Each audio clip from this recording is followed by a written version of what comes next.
What could turn a trusted financial advisor into someone banned for life, fined over £2 million, and blamed for devastating losses to hundreds of ordinary people? And how does someone who once helped these clients plan for their futures end up falsifying documents, hiding conflicts of interest, and trying to shield his own home from the authorities? Well, the real question we are going to explore today is this.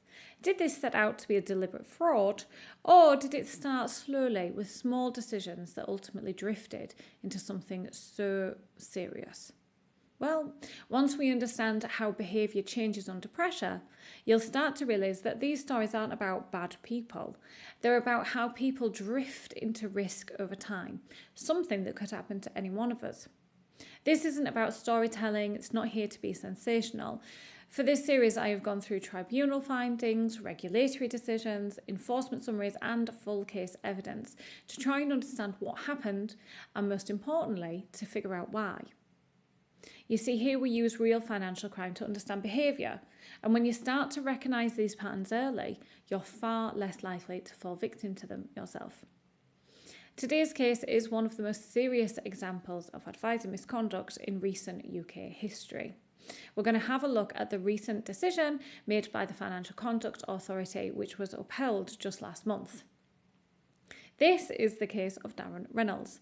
He was an independent financial advisor at the centre of the British Steel pension scheme scandal.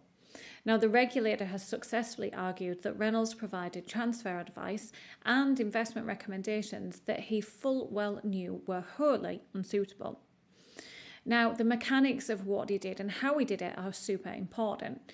You see, the FCA found that Reynolds would verbally encourage the members of the pension scheme to transfer away from their super safe, gold standard defined benefit schemes. Now, these are pensions that would have provided guaranteed index-linked income for life into alternative arrangements that carried far greater risk. But on paper, the story was very different. You see, in his written recommendation letters to the same clients, he created the impression that the clients were advised to stay in their gold standard schemes and had insisted upon transferring into these high-risk investments against his advice. And here's another key detail. These letters were often not given to clients until the transfer process was already underway, meaning that the documents were created after, or at least issued after, the decision had effectively been locked in. The regulator also found that he deliberately concealed a conflict of interest. He recommended that clients invest in products that paid prohibited commissions. Now, these payments were routed through two separate firms in an attempt to disguise their true nature. Reynolds personally benefited over £1 million from these prohibited commission arrangements. But the misconduct didn't stop there.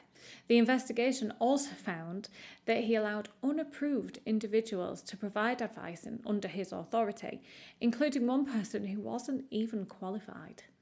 And then he falsified documents to cover his actions.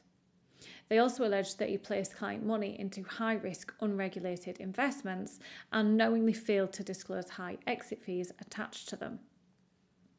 Now, the human impact of this was enormous. Hundreds of individuals, many of them ordinary steelworkers, working hard, planning for retirement, many suffered serious financial losses that would definitely impact their retirements. Now, the Financial Services Compensation Scheme ultimately paid over £17.6 million in compensation to more than 470 clients. And sadly, in many cases, those losses exceeded the compensation cap, meaning that some damage for some clients would never be fully repaid. When the investigators were closing in, Reynolds wasn't particularly cooperative, and the tribunal found that he provided misleading information, allowed for key evidence to be destroyed, and even transferred his family home into a trust in an apparent attempt to shield it from enforcement action. Now, the tribunal's wording was unusually direct. They said, and I quote, that Reynolds' misconduct was the most serious misconduct we saw in any of the British Steel pension scheme cases, corrupt and dishonest, placing his own financial gain ahead of his clients' interests. The outcome was decisive. He was banned from working in financial services. He was fined £2 million, and of course his professional reputation was destroyed. But worse were the hundreds of clients who were left dealing with the financial and emotional consequences of these decisions that they trusted him to guide them through. But this is where we step back from the headlines and start to think about the behaviour, because very few people set out in their careers to end like this, And there are two behavioural forces that appear repeatedly in cases of this type. The first being overconfidence and drift. So when someone effectively performs the same activity over and over again and each time gains a reward for it. And after a while, their perception of risk changes. The brain begins to believe they can control the outcomes. I understand this. Nothing's gone wrong before. But of course, markets change, regulation evolves, and risk begins to shift. But all the while, the behaviour is staying the same.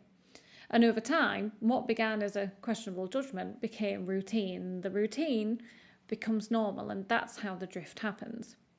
And once that begins, you've got another set of forces in the form of commitment bias and ethical fading. Now, these are a bit like a psychological self-preservation tool. Once someone's made a decision, particularly one that's tied to their reputation or to their means of income, it becomes emotionally very difficult to step back from that and admit it might be wrong. So instead, people double down. Commitment bias, committing yourself to a previous set of actions. And then something more subtle happens. The internal conversation goes from right versus wrong to win versus loss. You see, when money enters the picture, the brain gets very good at filtering out uncomfortable truths in order to continue the income coming in. Now, ethics don't just disappear overnight. They fade gradually, decision by decision. But there are almost every case we see some early warning signs. So things like repeating strategies without reassessing risk, the documents not matching the real behaviour, justifying decisions after the fact, minimising conflicts of interest, language such as, well, we've always done it like that. That's what we always have done. And, people ultimately trying to protect their reputation instead of admitting and correcting mistakes. And that is the key interruption point here, stopping and holding your hands up, because in most major failures, the second bad decision is made to protect the first, and on it goes. Now, cases like this aren't just about regulation and fines. They're about recognising those patterns before they escalate, whether that's in finance or in business or just in everyday decision making. In the next episode, we are moving away from just individuals to an entire boardroom where warning signs were ignored, the reality was completely dismissed, and the result was a £7 billion corporate collapse. If you love understanding how intelligent, experienced people make catastrophic decisions and how to protect yourself from the same traps, please like and subscribe. Don't forget to mind the money and watch the mind.